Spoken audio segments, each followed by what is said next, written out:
মুখ্যমন্ত্রীর হাত ধরে ৪৫ জন মেডিকেল স্পেশালিস্টের মধ্যে অফার বন্টন আগরতলার প্রজ্ঞা ভবনে। রাজ্যের চিকিৎসা ব্যবস্থাকে আরও শক্তিশালী ও জনবান্ধব করতে মঙ্গলবার আগরতলার প্রজ্ঞা ভবনে ৪৫ জন মেডিকেল স্পেশালিস্টকে অফার লেটার প্রদান করা হয়। অনুষ্ঠানে উপস্থিত ছিলেন মুখ্যমন্ত্রী অধ্যাপক ডাক্তার মানিক সাহা, স্বাস্থ্য সচিব কিরণ গিত্তে সহ স্বাস্থ্য দপ্তরের অন্যান্য উচ্চপদস্থ কর্মকর্তারা।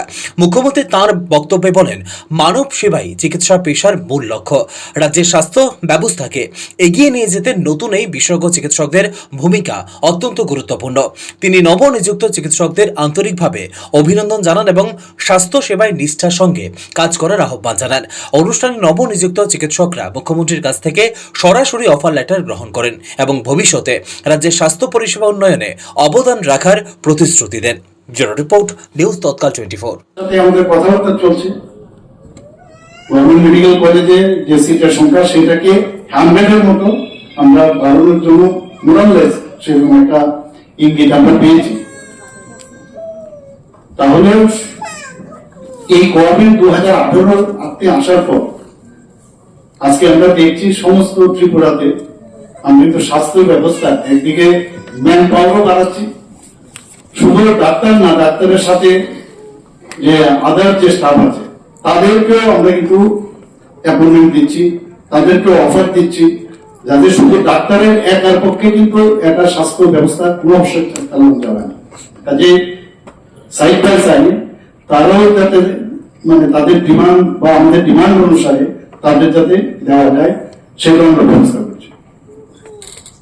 আজকে টিপিএসসি যে রেজাল্ট বেরিয়েছে আমি বলবো, এখানে কিছুদিন আগে জেনারেল মেডিকেল অফিসার তাদেরকে নেওয়া পেরে অনেকে অনেক কটূক্তি করেছে।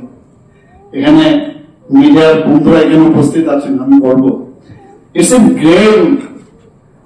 এই গ্রেডের উপর ব্যবস্থা চিন্তা করে কোন ডাক্তারের তার কোয়ালিটি সম্পর্কে কোন অবস্থায় কিন্তু মান্যতা দেওয়া বা তাকে মানে তার কোয়ালিটি না সেটা বলা ঠিক নয়।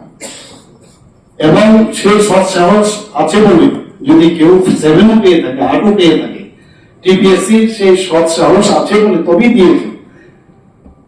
কারণ একটা ডাক্তারি পড়তে গেলে একজনের নিট দিতে হয়, নিট খুব এন্ট্রি পয়েন্ট কিন্তু খুব স্ট্রং, মানে খুব মানে স্বাভাবিক না, খুব মানে এটাকে অনেক কঠিন, মানে সেভাবে তৈরি করার পরে নিট ক্লিয়ার করে তারপর দেখা গেল নিটের পর সে এমবিবিএস পড়তে গেল, ডাক্তারি পড়তে গেল।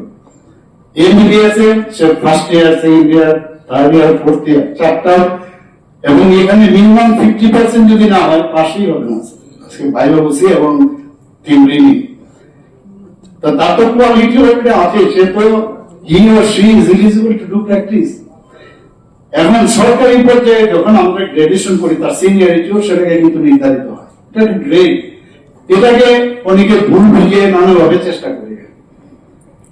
এখানে তার কোয়ালিটি নিয়ে কিন্তু ধরুন আমি একজনকে জিজ্ঞেস করেছিলাম যে সরকারি কাজে যদি তাকে সরকারি দপ্তরে যখন তার ইয়ে হবে জয়েন করবে, তাহলে তার এই 7 পেয়েছে, 8 পেয়েছে, 10 পেয়েছে, তাহলে পেশেন্টের কোন মানে আশায় পেশেন্ট তাকে দেখবে। ঠিক আছে, আমি ধরে নিলাম he or she is not fit, কিন্তু সে যদি প্রাইভেট প্র্যাকটিস করে, তার বেশিরভাগই প্রাইভেট করে আজকাল, তাহলে সেখানে প্রশ্নটা আসবে না যে পেশেন্টকে দেখার মতো তার ক্ষমতা আছে, সেখানে কে দেখবে? এটা সেখানে কে দেখবে? সেখানে তো তাকে এমসিআই সার্টিফিকেট দিয়ে দিয়েছে, এমএনসি সার্টিফিকেট দিয়েছে যে he is a doctor, he can do it, he can serve for the patient so far health is matters concern. তো হঠাৎ করে এটাকে নিয়ে খুব করে দেখলাম এটা ভুল বোঝানো হচ্ছে, আসলে গ্রেড দেওয়া হচ্ছে, তার কোয়ালিটি কিন্তু হচ্ছে না, সেখানে গ্রেড দেওয়া হচ্ছে। এটার উপর ভিত্তি করে সে ডাক্তারি করতে পারবে না, সেটা হয় না। কারণ ডাক্তারি দেওয়ার যে ব্যবস্থা সেটা তো অলরেডি দিয়ে দিয়েছে। কাজে সরকারি চাকরিতে আসলেই তার ওই মানে হতে হবে, সেটা কিন্তু আমার মনে হয় ঠিক না। এটাকে নিয়ে ওই চই বেঁধে গেছে। ডাক্তারদের অনেক পরিশ্রম করে ডাক্তারি পাস করতে হয়। ভালো স্টুডেন্ট একটু 12 ক্লাসের রেজাল্ট, সেখানে তার ভালো রেজাল্ট, তারপরে নিটের রেজাল্ট, তবেই সম্ভব হয়েছে ডাক্তার হওয়া। কাজে এটা দিয়ে একজন ডাক্তারের তার কোয়ালিটি কোনো অবস্থায় আমার মনে হয় যে নির্ধারণ করা উচিত নয়।